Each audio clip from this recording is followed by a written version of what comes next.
Le twist final m'a absolument scotché. Il va y avoir un vrai duel final et il n'y aura qu'un vainqueur. Les grands personnages ne meurent jamais.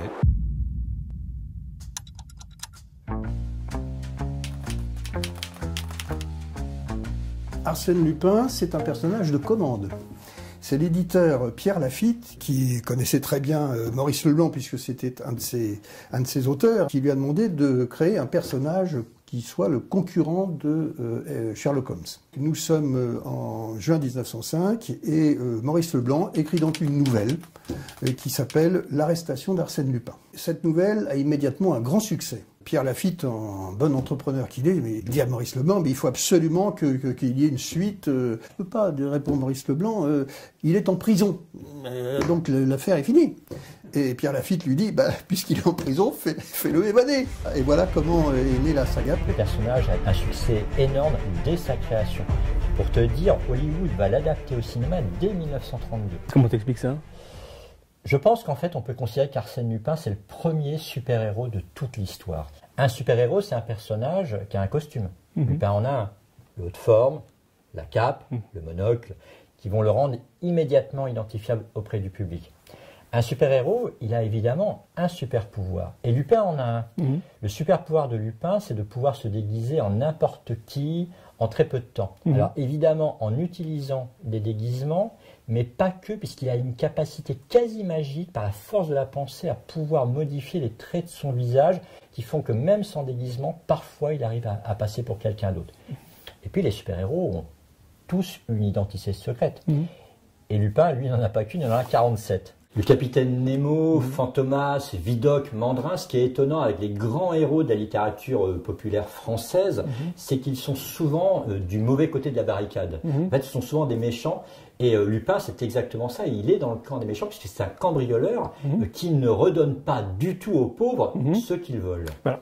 Comment t'expliques que tout le monde l'aime ? Tout d'abord, Lupin ne s'attaque qu'à des gens qu'il mérite. Lupin se considère comme un artiste. Pour lui, la cambriole, comme on disait à l'époque, l'art de cambrioler, fait partie des beaux-arts. Il a un code moral. Il ne tue pas.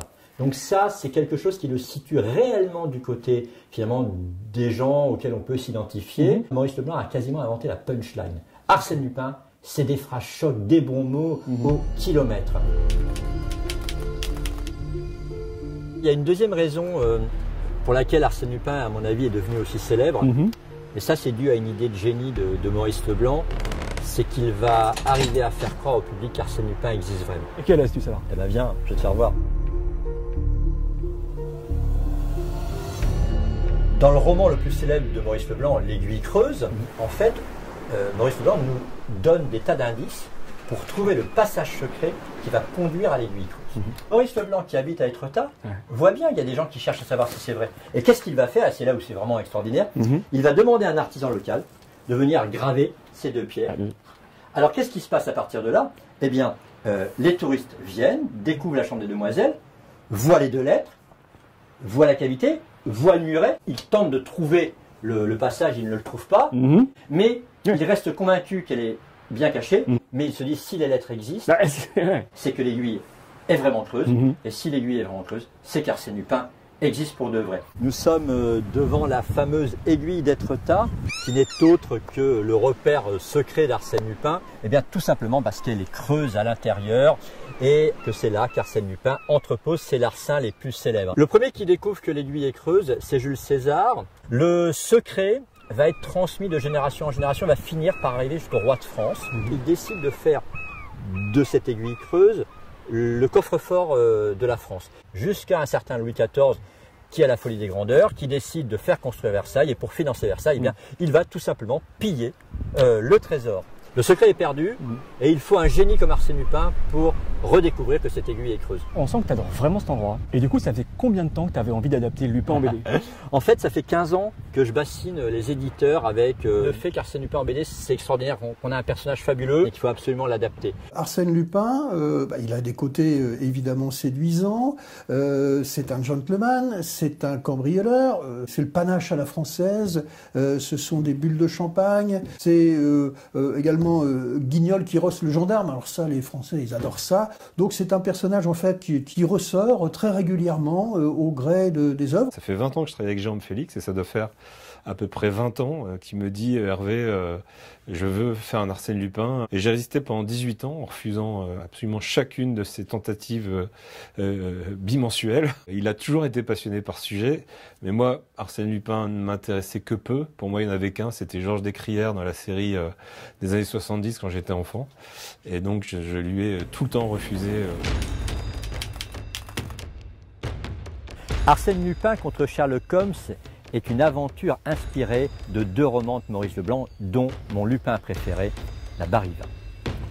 L'aventure prend place dans le superbe manoir qui est derrière moi et dans lequel l'ancien propriétaire, un féru d'alchimie, aurait, dit-on, tout simplement découvert le moyen de transformer le plomb en or. C'est ici que le fantôme du grand-père, qui je vous le rappelle était alchimiste, c'est ici que son fantôme apparaît. Il traverse la porte et hurle aux gens qui sont présents qu'il a pactisé avec le malin en échange de la formule qui lui aurait permis de transformer le plomb en or.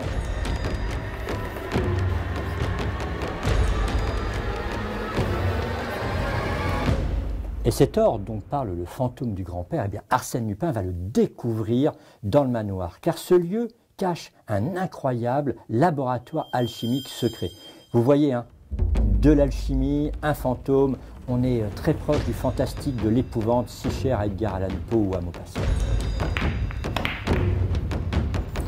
Ce qui est épatant avec Maurice Leblanc, c'est qu'il offre à tous les mystères posés par l'aventure, c'est-à-dire l'apparition du fantôme ou la présence de l'or dans le manoir, il offre une explication rationnelle qui pour moi est à la hauteur de celle donnée par Conan Doyle dans Le Chien des Baskerville, la plus célèbre des aventures de Sherlock Holmes. Notre BD, c'est aussi le plaisir du whodunit, ce principe cher à Agatha Christie qui invite le lecteur à tenter de découvrir les réponses aux mystères qui lui sont posés avant d'en avoir la solution. Dans notre aventure, la question qui est posée, c'est d'où vient l'or découvert par Arsène Lupin? Alors, serez-vous capable de découvrir la solution avant que le gentleman cambrioleur ne vous la donne? Le deuxième ouvrage qui a inspiré l'aventure qui sortira le 27 juin, c'est Arsène Lupin contre Herlock Sholmès.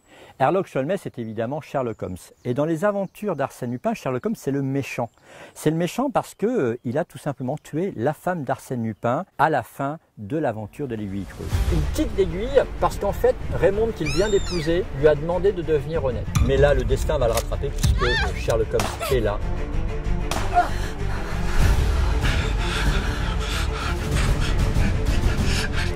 Maurice Leblanc n'a jamais fait se retrouver Sherlock Holmes et Arsène Lupin suite à cet assassinat.